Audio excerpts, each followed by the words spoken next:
របៀបនៃការអត់អាវលើម៉ាឌីកាំងមុនពេលដែលយើងចេញជាអាវខ្ញុំតែតែខ្ទាស់ប៉ុងមុនពេលខ្ទាស់ប៉ុងគឺខ្ញុំបានអត់អាវម្ដងរួចជាស្រេចប៉ុន្តែអត់នៅក្នុងកម្រិតមួយដែល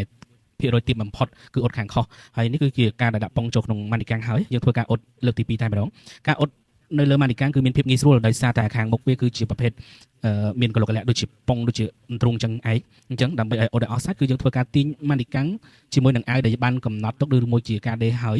បាទហើយទាញតាមកលុកកលៈហើយការអត់នេះមិនមែនទាញម្ដងហើយយើងអត់បានទេនៅពេលដែលយើងអត់ជួបចំណុចណាដែលសាច់អាវមិនស្មើគ្នាយើងធ្វើការទាញបន្ថែមក្នុងពេលដែលយើងកំពុងអត់តែម្ដងពេលដែលយើងទាញរួចហើយគឺយើងទាស់អញ្ជុលត្រឹបប្រេនៅកន្លែងដែលយើងចង់អត់មិនថាជាកអាវនេះគឺខ្ញុំបានជារហូតដល់95%បាទខ្ញុំជាហើយក្នុងការអត់បាទហើយក្នុងរំភាយគឺយើងមិនទាន់បានសេរីជើងនោះទេអញ្ចឹងអ្វីដែលយើងចង់បានគឺជាតួអាវទាំងមូលឲ្យមានការឈរទៅលើម៉ានីកាំងដូចនឹងរាងអាវដែលយើងចង់បានជាដាក់ម៉ានីកាំងដែលខ្ញុំកំពុងប្រើនេះគឺទំហំ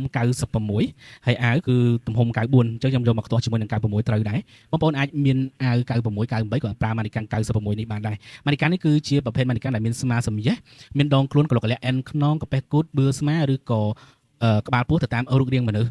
ម៉ានីកាំងយើងមិនអាចតម្រូវមនុស្សបានទាំងអស់ទេតែគ្រាន់តែយើងប្រហែលដូចម៉ានីកាំង96នេះខ្ញុំប្រើអាវ94ហើយបងប្អូនអាចប្រើ94 96 98ម្ដង100រៀងពិបាកប្រើបន្តិចបងប្អូនណាអញ្ចឹងអរគុណរីបំផុតនៅលើលោកនេះគឺរកបានមនុស្សម្នាក់ដែលយើងស្រឡាញ់ហើយគេក៏ស្រឡាញ់យើងវិញ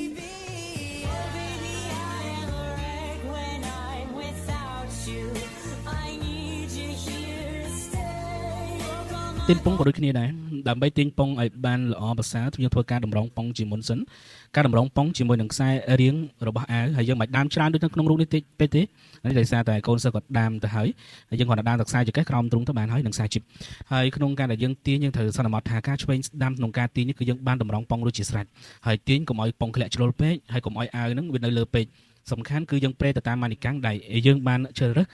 គឺខ្សែរៀងហើយនឹងរៀងម៉ានីកាំងនេះមិនអាចត្រូវគ្នា100%ទេគាត់ច្រឡោះថាម៉ានីកាំងរៀង40ហើយអាវនេះគឺរៀង42អញ្ចឹងវាអាចនឹងនៅក្រោមរៀងម៉ានីកាំង2លេខប៉ុន្តែមិនជាអ្វីទេដែលយើងកំណត់ទុកទីហោថាប៉ុងដែលយើងបានដាក់ទៅលើសម្រងពាក់កណ្ដាលម៉ានីកាំងគឺសម្រងដោះ26អញ្ចឹងអាវនេះគឺមានសម្រងដោះ26អញ្ចឹងយើងដាក់ទៅដោះម៉ានីកាំងហើយយើងគ្រាន់តែធ្វើការយឹតអាវនិងតម្រង់ប៉ុងឲ្យត្រង់ជាការស្រេចក្បួនអាវរបស់ខ្ញុំនេះគឺតម្រូវការទាញប៉ុងជាមុនសិនមានន័យថាបងប្អូនគឺធ្វើអាវហើយចាំដាក់ប៉ុងក៏បានប៉ុន្តែចំពោះខ្ញុំគឺខ្ញុំដាក់ប៉ុងជាមុនសិនបាទខ្ញុំទៅធ្វើអីផ្សេងទៀតអាវនឹងរៀងយ៉ាងណាឬក៏មានប៉មិនមានប៉នោះទេគឺយើងដេរហើយធ្វើការអត់ខាងខំម្ដងហើយធ្វើការទាញប៉ុង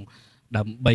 បានសម្រាប់ជាអាវគឺតម្រូវដាក់ប៉ុងមុនហើយខ្ញុំតែប្រើប៉ុង3ជ្រុងអញ្ចឹងបើបងប្អូនមានសំណួរឬក៏ពាក់ព័ន្ធជាមួយនឹងការឆ្ងល់ចំណុចណាធ្វើការខមមិនខ្ញុំនឹងជួបបងប្អូននៅក្នុងវីដេអូក្រោយទៀតរីករាយនឹងការចែករំលែកបទពិសោធន៍ថ្មី